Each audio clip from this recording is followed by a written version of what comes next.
தமிழக அமைச்சரவையில் மாற்றம் உண்டு, ஏமாற்றம் இல்லை அப்படின்னு முதலமைச்சர் மு.க.ஸ்டாலின் பேசியிருக்காரு. தொடர்ந்து பேசப்பட்டு வரக்கூடிய ஒரு செய்தி, தமிழக அமைச்சரவையில மாற்றம் எப்போ, உதயநிதிக்கு துணை முதலமைச்சர் பதவி எப்போ அப்படிங்கிற கேள்விதான் தொடர்ச்சியாக பல ஆண்டுகளாக பேசப்பட்டு வரக்கூடிய செய்தியா இருக்கு. அதை பத்தி இப்போ முதலமைச்சர் பேசிய பேச்சு மீண்டும் விவாத பொருளாக மாறி இருக்கு. என்ன பேசியிருக்காரு அப்படின்னா, சென்னை கொளத்தூர்ல முதலமைச்சர் மு.க.ஸ்டாலின் பல்வேறு நலத்திட்டங்களை தொடங்கி வச்சாரு. அதுக்கப்புறம் அவர்கிட்ட அமைச்சரவை மாற்றம் குறித்து செய்தியாளர்கள் கேள்வி கேட்டாங்க. அதுக்கு பதில் சொன்ன முதலமைச்சர் மாற்றம் இருக்கும், ஏமாற்றம் இருக்காது அப்படின்னு பேசினார். இது தொடர்பான பேச்சு அப்படிங்கிறது இப்போ பேசப்பட்ட பேச்சு கிடையாது, பல ஆண்டுகளாகவே பேசப்பட்டு வருது.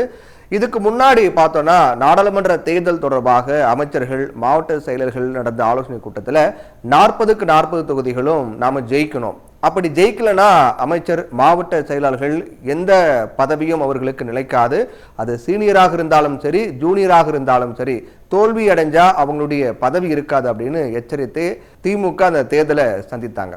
தேர்தலில் அவங்க நினைச்ச மாதிரியே மிகப்பெரிய வெற்றியும் கிடைச்சது, 40க்கு 40 கூட்டணியோடு சேர்த்து அப்படின்னு சொல்லலாம்.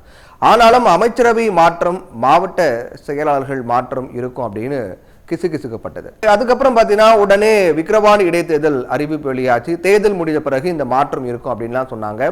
இடைத்தேர்தலும் முடிஞ்சு அவங்க வெற்றி பெற்றாங்க. எதிர்பார்த்த அந்த மாற்றம் வரவே இல்லை.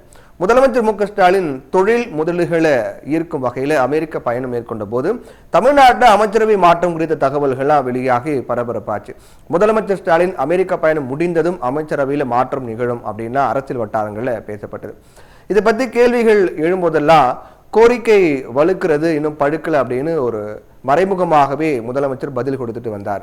உண்மை என்ன அப்படின்னா, துணை முதலமைச்சர் பதவியை பொறுத்த வரைக்கும் அதிகாரத்தை பகிர்ந்தளிக்க இப்போதைக்கு தலைமைக்கு விருப்பம் இருக்கா அப்படிங்கிற கேள்வி எழுது. ஏன்னா தொடர்ச்சியாக இது நீண்டு கொண்டே போகுது இல்லையா? அதனால அமைச்சர்கள் முதல்வர்கிட்டையும் அதிகாரிகள் உதயநிதி கிட்டையும் ரிப்போர்ட் செய்யலாம் அப்படின்னு சொல்லப்பட்டதாலேயே தலைமை அது குறித்து ஆலோசித்து வந்ததாகவும் சொல்லப்பட்டது.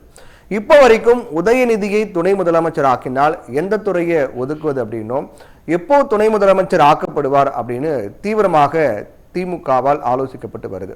இப்போ சமீபத்தில் நாம பார்த்தோம், விஜயுடைய கொடி அறிமுக நிகழ்ச்சியின் போது கூட முக்கிய அமைச்சர் மாற்றம் அப்படின்னு செய்தி எல்லா மீடியாக்களையும் பிரேக்கிங் செய்தியாக போடப்பட்டது. அதற்கு பிறகு அது குறித்து பேசிய தமிழக முதலமைச்சர் மு.க.ஸ்டாலின் அதற்கு மறுப்பு தெரிவித்தார். அப்போ அந்த மாற்றம் எப்போ இருக்கும் அப்படிங்கிற கேள்வி தொடர்ந்துகிட்டே இருக்கு.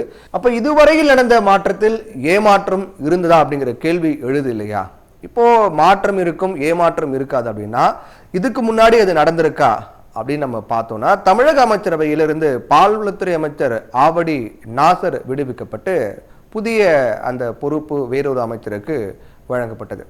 பால்வளத்துறையில சரியா கவனம் செலுத்தாததால்தான் அவர் மாற்றப்பட்டார் அப்படின்னு குற்றச்சாட்டு முன்வைக்கப்பட்டது. அதுக்கப்புறம் மாற்றம் அப்படின்னு பார்த்தோம்னா, சாதியின் பெயரை சொல்லி திட்டியதாக இருந்த புகார்ல ராஜகண்ணப்பனிடம் இருந்த போக்குவரத்து துறை அது பறிக்கப்பட்டு அது பிற்படுத்தப்பட்ட நலத்துறை ஒதுக்கப்பட்டது. அதுவரையும் அந்த துறையினுடைய அமைச்சராக இருந்த சிவசங்கருக்கு போக்குவரத்து துறை கொடுக்கப்பட்டது.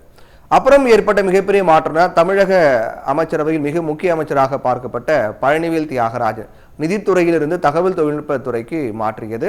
அதை பற்றி முதலமைச்சர் விளக்கம் கொடுக்கும்போது, நிதித்துறை மிக சிறப்பாக கையாண்டாரு, அதே போன்று அவருக்கு தற்போது ஒதுக்கப்பட்டிருக்கூடிய தகவல் தொழில்நுட்பத்துறையும் சிறப்பாக செயல்படுத்த வேண்டும் அப்படிங்கிற மாதிரி அவர் சொல்லியிருந்தார்.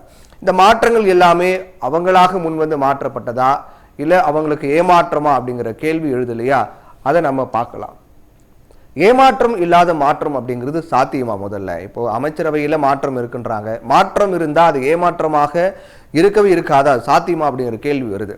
இப்போ பால்வளத்துறை அமைச்சர் நாசர் விடுவிக்கப்பட்டது நிச்சயமாக அவருக்கு ஏமாற்றம் தான் கொடுக்கப்பட்டிருக்கும், அதை அவர் ஏற்றிருக்க மாட்டாருங்கிறதா உண்மை. இருந்தாலும் கட்சியில் இருக்கும், நம்ம இத்தனை ஆண்டு காலம் இங்கே பயணம் பண்ணிட்டோம், வேற வழி இல்லாமல் பொறுத்துட்டு போனோமே அப்படிங்கிறோம்னா பொறுத்துட்டு போகலாம். அதே போல ராஜகண்ணப்பன் பிற்படுத்தப்பட்டோர் நலத்துறைக்கு மாற்றப்படலாம். இப்போ சாதியின் பெயரை சொல்லி திட்டியதாக இந்த புகார் எடுக்கப்பட்ட நடவடிக்கை அவருக்கு ஏமாற்றம் தான். வேற ஒரு துறை மாற்றப்பட்டாலும் கூட ஒரு புகாரில் அவர் சிக்கியிருக்காரு, அதற்கு பிறகு ஏற்பட்ட மாற்றம் அது. நிச்சயமாக சாதியின் பெயரை சொல்லிலாம் திட்டக்கூடாது, அப்படி திட்டினா அவர்கள் மீது கடுமையாக நடவடிக்கை எடுக்கணும் அப்படிங்கிறத மாற்று கருத்து கிடையாது.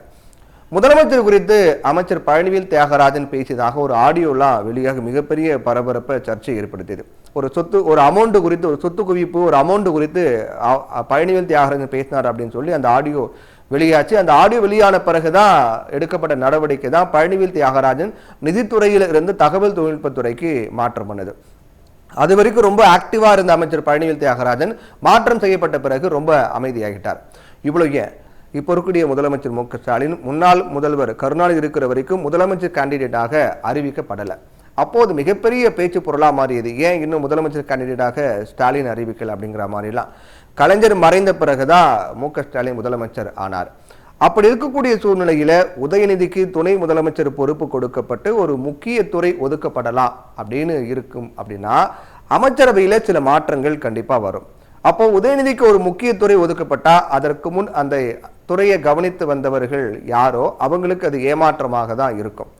வெளியில ரொம்ப பெருமையா பேசிக்கலாம், உதயநிதிக்கு ஒரு முக்கிய துறை ஒதுக்கணும், துணை முதலமைச்சர் ஆகணும் அப்படிங்கிற மாதிரிலாம் ரொம்ப பெருமையா பேசிக்கலாம். ஆனா யதார்த்தத்துல அமைச்சரவை மாற்றம் அப்படிங்கிறது சிலருக்கு ஏமாற்றமாக தான் இருக்கும் அப்படிங்கிறதுல மாற்றுக்கிறது கிடையாது.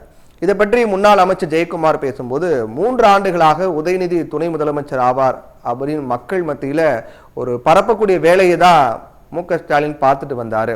திமுகவில் பல மூத்தவர்கள் இருக்கிறாங்க, கட்சிக்காக உழைத்து மாடாக தேய்ந்தவங்கள்லாம் இருக்காங்க.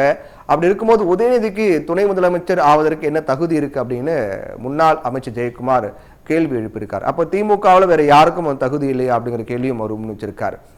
அதே போன்று பாஜக மாநில முன்னாள் தலைவர் தமிழிசையும் இதை பற்றி விமர்சனம் பண்ணியிருக்காங்க. அமைச்சரவை மாற்றம் உதயநிதி ஸ்டாலினுக்கு ஏற்றமாகவும் துரைமுருகனுக்கு ஏமாற்றமாகவும் இருக்கும். யார் ஏற்றம் பெற போகிறார்கள், யார் ஏமாற போகிறார்கள் அப்படிங்கிறத நம்ம பொறுத்திருந்தா பார்க்கணும்.